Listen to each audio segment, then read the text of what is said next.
শিয়ালনি নিজের স্বামীর মৃত্যুটা মেনে নিতে পারছিল না। সে অনেকটা ভেঙে পড়ে। এখন মাইয়েদারে নিয়ে আমি একা একা কেমনে থাকবো? তুমি কেন আমারে ছেড়ে চইলা গেলা? কে তোমারে আমার কাছ থেকে দূরে করে দিল? আমার জানতেই হইব কে তোমারে খুন কইরাছে। আর তুমি দেখো, একদিন আল্লাহ ঠিক তাদের বিচার করবে। শিয়ালনি তার ছোট মেয়েটাকে নিয়ে শুয়েছিল। কিছুক্ষণ পর মেয়েটা ক্ষুধায় কেঁদে উঠল। শিয়ালনির ঘুম ভেঙে যায়। এ কি হইয়াছে তোমার? খিদা লাগছে তোমার? দাঁড়াও, আমি তোমার জন্য এক্ষুনি দুধ নিয়ে আসতাছি। বিল্লু আর পিল্লু শিয়ালের বাড়ির পাশ দিয়ে যাচ্ছিল। কিছু শুনতে পাচ্ছিস পিল্লু? হ্যাঁ হ্যাঁ, মনে হচ্ছে বাচ্চার কান্নার আওয়াজ। হ্যাঁ হ্যাঁ, তাই তো। কিন্তু শিয়ালের বাড়িতে বাচ্চা আসবে কোথা থেকে? তাই তো, চল গিয়ে দেখি দেখি ব্যাপারটা কি। এই বলে তারা দুজনে উঁকি মেরে দেখে শিয়ালনির কাছে একটা বাচ্চা মেয়ে আছে। এই চল চল, সর্দারের কাছে গিয়া সব কিছু খুললে বলি। হ্যাঁ হ্যাঁ, এত বড় খবর শুনতে পাইলে সর্দার আমাদের অনেক উপহার দিব। এই বলে বিল্লু আর পিল্লু আবার সর্দারের বাড়ি যায়। সর্দার, ও সর্দার, একটু বাইরে আসুন। কি রে, এত রাইতে তোরা কোথায় গিয়েছিলিস? সর্দার, আমরা দুজন দূরের গ্রামে সাপ খেলা দেখাইতে গিয়েছিলাম, তাই ফিরতে ফিরতে একটু রাইত হইয়া গেছে। তা কি মনে করে? সর্দার, অনেক বড় একটা খবর আছে। তাই নাকি? কি খবর শুনি? সর্দার, এই খবরটা পাইলে কিন্তু আমাগো উপহার দিতে হইব। আরে হ্যাঁ হ্যাঁ, তোরা যদি সেরকম খবর দিতে পারিস তাহলে তোরা উপহার পাবি। এখন বল কি খবর? সর্দার, শিয়ালের একখানা মাইয়া আছে। কি মাইয়া? ও আচ্ছা, এই জন্যই শিয়ালের বউকে বাহিরে বের হইতে দেখতাম না। ভালোই হইছে তোরা আমারে খবরটা দিয়েছিস। এবার ওই মাইয়াটারে শেষ করে ফেলাইতে হইব। সর্দার, আমাকে উপহার? সত্যি সত্যি তোরা অনেক বড় খবর দিয়েছিস। এই নে নে তোদের উপহার। তোরা এখন যা, বাকি কথা হবে পরে। পিল্লু আর বিল্লু বাড়ি চলে যায়। এখন শুধু সুযোগের অপেক্ষা। তারপর ওই বাচ্চাটাকে শেষ করে দিতে হইব। ওই শিয়ালের বংশ আমি নির্বংশ করে দিব। ওর বউ বাচ্চা কাউরে আমি বাঁচতে দিব না। ঘরে চাল ডাল কিছুই নাই। এবার আমারে সাপ খেলা দেখাতে যাইতেই হবে। আর মাইয়েটার জন্য হইলেও আমারে সাপ খেলা দেখাইতেই হইব।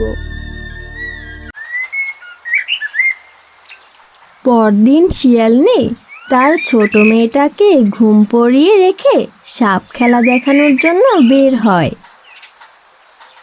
বিল্লু আর পিল্লু শিয়ালনির বের হওয়া দেখে ফেলে আর সর্দারের কাছে যায়।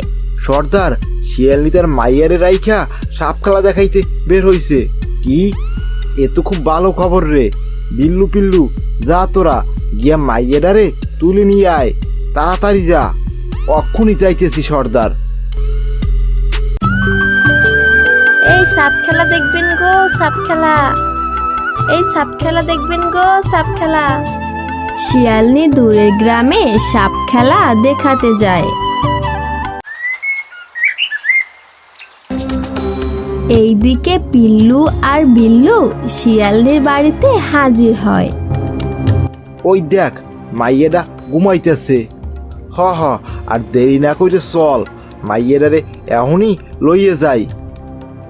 এই বলে পিল্লু আর বিল্লু বাচ্চাটাকে ধরতে যায়। আর তখন তারা বিছানার উপর ওই বাচ্চাটার পাশে একটা সাপ দেখতে পায়। পিল্লু আর বিল্লুর কাছে বিন না থাকায় ভয় পেয়ে যায়। এ কি, সাপ কোথা থেকে আসলো? পিল্লু সাবধান, এটা মনে হচ্ছে বিষধর সাপ। হ, মনে হচ্ছে এই সাপের সাথে আমরা পেরে উঠবো না।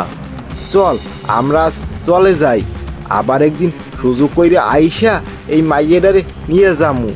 রোজ রোজ তো আর ওই সাপ মাইয়েরারে বাঁচাইতে আইব না। এই বলে বিল্লু আর পিল্লু সেখান থেকে চলে যায়। আর সেই সাপটি তার নাগিন রূপ ধারণ করে। তোদেরকে কেউ ক্ষতি করতে পারবে না। আমাদের জন্য তোর পিতাকে জীবন দিতে হয়েছে, তাই সব সময় আমরা তোদের পাশেই থাকবো। এই বলে নাগরানী সেখান থেকে চলে যায়। অনেকটা দেরি হয়ে গেল, মাইয়াটা একা রয়েছে বাড়িতে। যাই তাড়াতাড়ি বাড়িতে যাই। এ কি, ঘরের দরজা খোলা কেন? আমি তো ঘরের দরজা বন্ধ করে রেখে গেছিলাম। হায় হায়, আমার মাইয়াটার কোনো বিপদ হইল না তো? এই বলে সে তার ঘরের ভিতরে যায় আর দেখে তার মেয়ে তখনও ঘুমিয়ে আছে। শিয়ালনি বাচ্চাটাকে কোলে তুলে নেয়। না না, এরপর থেকে আমি সাপ খেলা দেখাতে গেলে মাইয়াটারে সাথে লইয়ে যাবো। এরপর থেকে শিয়ালনি তার মেয়েকে চোখে চোখে রাখতো। আর সে সাপ খেলা দেখাতে যাওয়ার সময়ও তার মেয়ে মালাকে সাথে নিয়ে যেত। এভাবে বেশ কিছুদিন পার হয়ে যায়। মালাও বেশ বড় হয়ে যায়। আচ্ছা মা, তুমি সব সময় এমন মন খারাপ কইরা থাকো কেন? কই না তোমা। আচ্ছা মা, সবার তো বাবা আছে, আর আমার তো বাবা নেই। কোথায় গেছে আমার বাবা? সে অনেক কথা মা। একদিন তোর বাপ সাপ খেলা দেখাইতে গেছিল, অনেক রাত হইয়া যায়, কিন্তু তোর বাবা তখনও বাড়ি ফিরে না। এরপর আমি বাহিরে গিয়ে দেখি কারা জানি তোর বাবারে খুন কইরা বাড়ির সামনে ফালাইয়া দিয়ে গেছে। কি, আমার বাবারে মানুষে মাইরা ফেলছে? মা, তুমি কি জানো আমার বাবারে কে খুন করছে? না রে মা, আমি আজও তাদের খোঁজ পাইনি। তুমি চিন্তা করো না মা, আমি বড় হইয়া আমার বাবারে যারা খুন করছে তাদের খুঁজা বের করবো আর তাদেরকে শাস্তি দিব। তুমি কান্দো না মা। হ মা, এখন অনেক রাত হইয়াছে, এখন ঘুমাইয়া পড়।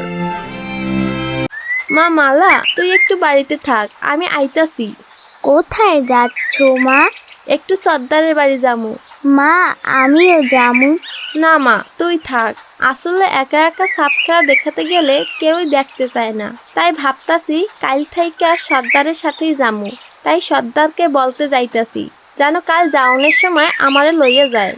আচ্ছা মা, যাও, কিন্তু তাড়াতাড়ি ফিরে আইসো। ঠিক আছে। এই বলে শিয়ালনি সর্দারের বাড়ির উদ্দেশ্যে রওনা দেয়। ওইদিকে পিল্লু আর বিল্লু ওখানেই ছিল। সর্দার, ওই শিয়ালের বৌমাইয়ে তো দিব্যি ভালো আছে, ওদের তো কোনো ব্যবস্থা করলেন না। হ সর্দার, ওই শিয়ালের বংশ নির্বংশ কইরা ফালাইতে হইবে এখন। সবুর কর, এত অধৈর্য হচ্ছিস কেন? ওরা তো এই গ্রাম থেকে পালাইয়ে যাইতেছে না। আমি শুধু আছি সময়ের অপেক্ষায়, আর সুযোগ পাইলি ওদের মা মাইয়া দুজন কি একবারে শেষ করে ফেলমু। হ সর্দার, যেমন কইরা আমরা ওই শিয়ালকে মাইরেছিলাম, তুই একদম ঠিক কইছ। ওই তোরা এখন যা, আমি একটু বিশ্রাম করব। শিয়ালনি আড়াল থেকে লুকিয়ে সব কথা শুনে ফেলে। কি, এই সর্দার আর পিল্লু বিল্লু আমার স্বামীকে মাইরা ফেলছে? শিয়ালনি সর্দারের কাছে যায়।